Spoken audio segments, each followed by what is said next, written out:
তো ফাইনালি আমি শাড়ি টাড়ি পরে একদম পুরো রেডি হয়ে গেছি। আর আমি একদমই সেই সব ভিডিওগুলো বানাতে পারিনি, কারণ একদমই টাইম ছিল না আমার কাছে।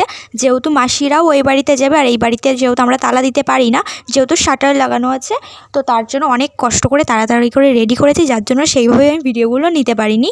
তো এটা ছিল আমার ফুল লুক। জানি ঠিক একটা বোঝা যাচ্ছে না, যেহেতু এখানে লাইটিংটাও অনেকটাই বেশি ছিল, তবুও আমি তোমাদেরকে যতটা পেরেছি ততটাই আমি দেখিয়েছি আমার ফুল লুকটা। আর আমাদের ফুল লুকটা কেমন লেগেছে তোমাদের অবশ্যই কিন্তু কমেন্টে জানিও। তো যাই হোক, প্রথমে এখানে এসেছিলাম, এসে খানিকক্ষণ তো বসেছিলাম, ঘুরছিলাম চারি সাইডে। আর তখনও কোণে বেরোয়নি, মানে তখন ওর সাজগোজ চলছিল। খানিকক্ষণ বসার পরে বোন এনে দিয়েছিল কফি, তো ওটাই ওখানে খাচ্ছিলাম।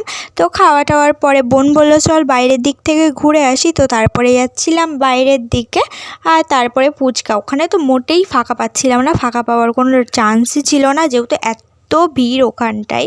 তো যাই হোক, অনেক কষ্ট করে ফুচকার ওখানটায় দাঁড়ালাম, জাস্ট কয়েকটা ফুচকা খেলাম অনেক কষ্টে, মানে অতটাও ভালো লাগেনি। তো যাই হোক, কটা খাওয়ার পরে ওখান থেকে চলে এসেছিলাম। আর এদিকে আমাদের দিদি একদম পুরো সাজগোজ করে চলে এসছে ওর জায়গাতে। এবার ঘরে ছিল, এবার ওখানে লাইটটা এতটাই বেশি পড়ছিল যে ঠিকমতো ফটো তোলা যাচ্ছিল না। এখানটায় নিয়ে এসছে ওর বান্ধবীরা জাস্ট ফটো তোলার জন্য, তাই সবাই ফটো তুলছে। আর এখন তো প্লেস পাওয়াই যাবে।